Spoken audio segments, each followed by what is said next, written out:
Hey everybody, welcome back to the Get Certified series.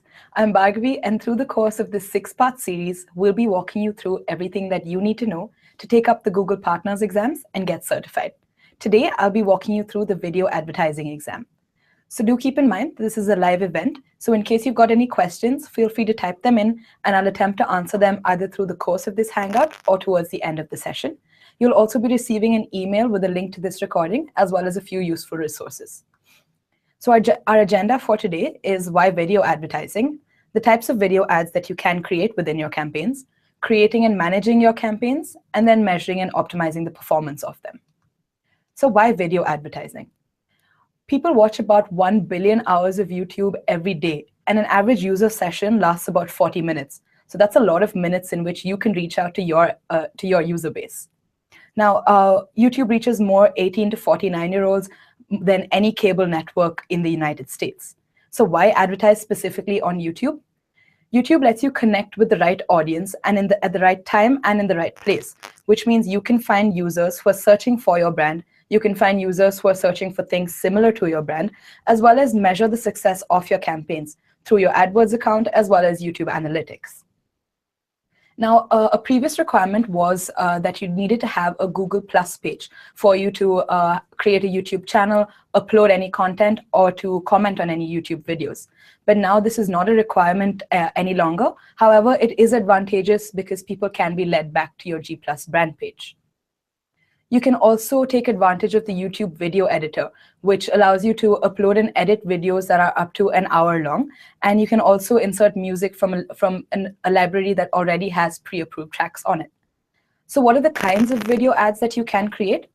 There are two main sorts of TrueView video ads, as they're now called.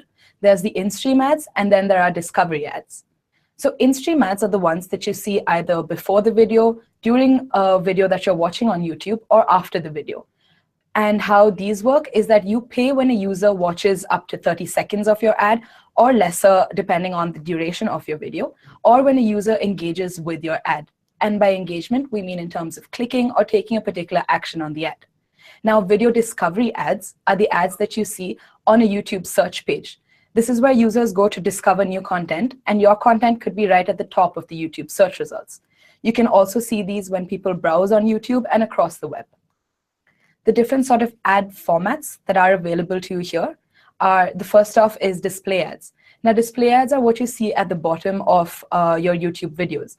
And then you've got overlay ads, which occur at the lower 20% portion of the video itself. These are semi-transparent ads that essentially include a call to action so that users are directed to your website. You've got skippable video ads, non-skippable video ads, which are pretty self-explanatory, as well as bumper ads, which are 6-second ad formats, which we'll be covering in the next slide. And the last bit is sponsored cards.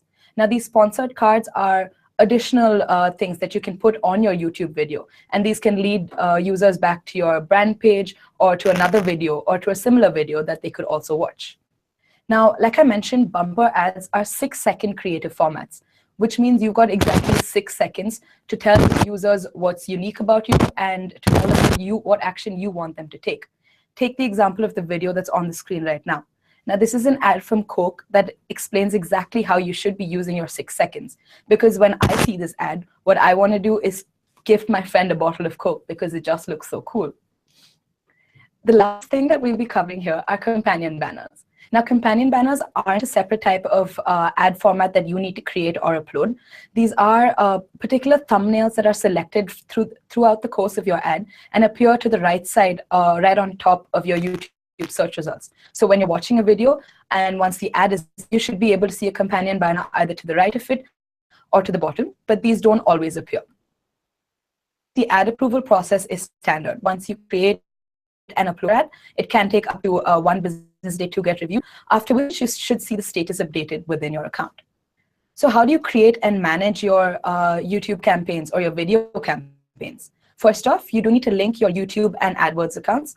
The process is pretty simple, and in this way, you will get complete access also to YouTube Analytics. You can also go ahead and do things like create remarketing lists or create call to action overlays to speak to your users about the kind of actions that they need to take. Now, how do you create a TrueView video campaign? You log into your AdWords account and click on the red plus campaign button. And here you can select the campaign type as a video.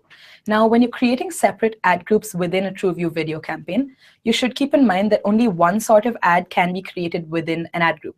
So this means if you've got an ad group that's dedicated to in-stream ads, the entire ad group can only have in-stream ads. And it works the same way for both discovery ads as well as for bumper ads.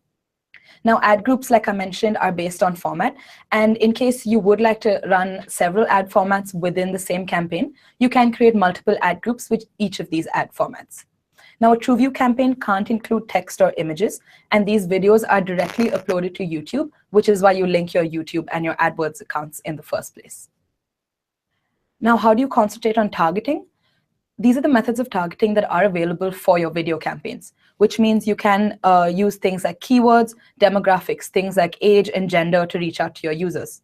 Topics would mean that you reach out to people by subject, which could be things like arts enthusiasts or motorbike enthusiasts, depending on the kind of people that you'd like to reach out to. While affinity audiences, custom affinity audiences, and in-market audiences are different sort of ways that you could define the audiences to which you would like to reach your brand and your video campaign. Remarketing with YouTube allows you to create particular remarketing lists, something that we'll cover a little bit later in the presentation, as well as particular placements. Now, you can select placements of particular channels or particular ads on which you'd like to showcase, particular videos on which you'd like to showcase your ads.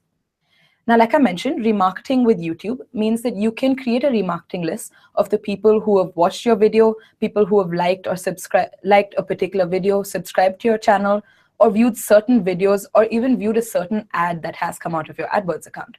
Once you create these remarketing lists, you can target your ads to be shown once again to particular users. Now, reserved media placements are essentially when as an advertiser or an agency, you can receive a guaranteed placement. And how this works is on a CPM, that's a cost per 1,000 impressions, or a CPD, which is a cost per day basis. What this means is that essentially you can purchase a particular amount of advertising space, which will guarantee that your ads show either for a particular day, or you pay when 1,000 people have seen your ads, which is essentially 1,000 impressions. So impressions are purchased at a fixed rate, and you can run these ads on the YouTube homepage for the highest visibility. So campaigns here are subject to minimum spend requirements, and you'll receive weekly campaign performance reports, enabling you to make different targeting changes to your ads.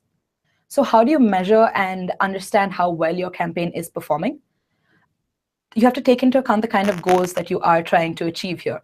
So if you're trying to achieve a particular cost per view versus if you're trying to achieve a particular click-through rate, the way that you'd approach these two would be slightly different. Now, evaluating your cost per view would ask you to take into account things like your view rate. And your view rate is the total number of views of your ad that's divided by the number of people that your ad was served to. So to help improve your CPV, what you would do is do things like expand your targeting. Try and identify the most relevant audience to whom you'd like to serve your ads. And try and make your ad formats shorter. With the example of a bumper ad, that's 6 seconds in which you can still showcase your message to a user. So make sure that you have an impactful message to showcase to users within these 6 seconds. And in terms of meeting your CTR goals, your click-through rate is the number of people who have clicked on your ad divided by the number of people that your ads were served to. So the best way to make sure that more people are taking actions on your ads is to include engaging call to action overlays, as well as removing any lower performing placements or inventory that hasn't seemed to be working for you in the past. You can also use advanced campaign settings. Things like you can specify the hour of the day or the day of the week that you'd like your ads to showcase more often.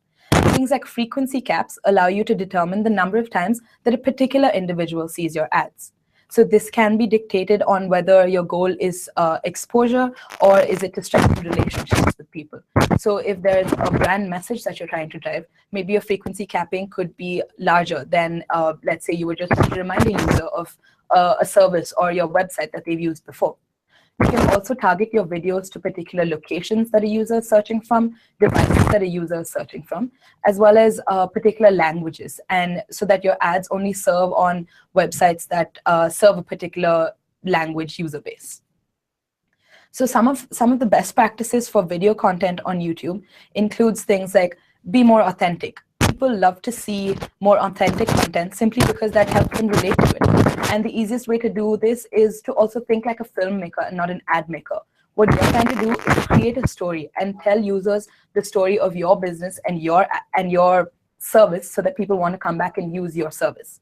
So use ad formats to your advantage and make sure that you're monitoring your audience reports, because this will tell you where your largest audiences are coming from, as well as the kind of audiences that you could be targeting in the future, because there may be some untapped potential that you may not have foreseen before. So going back to tips for creating these effective video ads. Now, in-stream video ads are skippable after 5 seconds. So you need to make sure that you're capturing your audience within these 5 seconds. Keep the experience consistent across anywhere that a user is led to. So for example, if they're seeing a particular color scheme in your ad, and then you direct them to, let's say, your brand page or your YouTube page, make sure that they're seeing the same thing so that they know that they've reached the right business or the right product. In terms of discovery ads, you need to create the best content. Now, of course, content goes both ways in terms of any type of ad format that you are creating, but use things like video stills that match with the content that the user is searching for. So assuming somebody is searching for something like cat videos, make sure maybe you are a promoter of cat food. So make sure that the thumbnail that you select for your discovery ads is most relevant so that people know that that's exactly the service that you are providing them. In terms of measuring your video ads performance, you can look at things such as core performance, your click performance, as well as your engagement performance. Now, your core performance includes things like how often people are seeing your ads, and your click performance is how many of these people who are seeing your ads are actually clicking on your ads. While using engagement metrics such as engagement rate, which is the number of engagements divided by the number of times the ad is shown, as well as things like reach and frequency and video viewership. Now, all of these are metrics that will help you understand things like possibly if at what point in your ad people are dropping off. Are they dropping off after 25% of the ad is done? Are they dropping off after 75% of the ad is done? All of these are metrics that you can use to evaluate how well your video ads are doing and how relevant the content is that you are serving to the audience that you're targeting. In terms of measuring your TrueView campaign performance, you can also take into account advanced filtering and segments and automated reporting. Now, what these things mean is that within your AdWords account, you can add and modify particular columns just to see the attributes that are most important to you. You can take a look at the views, the sort of audience that you're reaching, as well as take a look at your change history to see maybe there was a point in the past that your ads were performing a lot better for you. So maybe you could take a look at what you changed since then and why the ads may not be performing as well for you right now. Another way to do brand awareness. Now, there is a particular sort of campaign that you can run, which is known as a brand lift campaign, that you can implement with the help of a Google sales representative. Now, this will help you understand how exactly your brand is reaching out to users, and also helps you understand ad recall, consideration, purchase intent, as well as the amount of interest that users have showcased in your brand. YouTube Analytics allows you to understand how well your videos are performing. And in the same way as an analytics account, as a Google Analytics account, also gives you more insights in terms of your traffic sources, the kind of demographics that you're appealing to, as well as the reach of your videos. With that, we've come to the end of the video advertising exam. And as with most of the other exams, it's about 90 minutes long with 74 questions, and you need an 80% to pass. And these results will be good for the next 12 months. So we've just got a short pop quiz coming up for you guys once again. So I'm going to give you a couple of seconds to get those pencils and papers out. So first, Dash is used for AdWords video campaigns. Is it cost per click bidding, cost per acquisition bidding, cost per 1,000 impressions bidding, or cost per view bidding?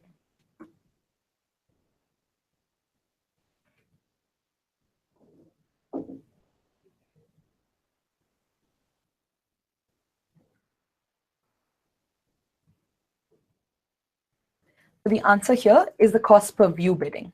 So in case a couple of you may be a bit confused with the cost per view versus the cost per 1,000 impressions.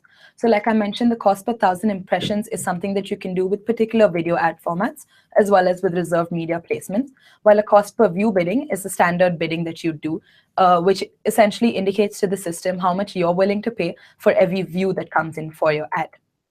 Now, the next question is, call to action, that's CTA overlays, are compatible with TrueView in-stream ads only, any TrueView ad format, TrueView in-display ads only, or all of the listed answers are incorrect.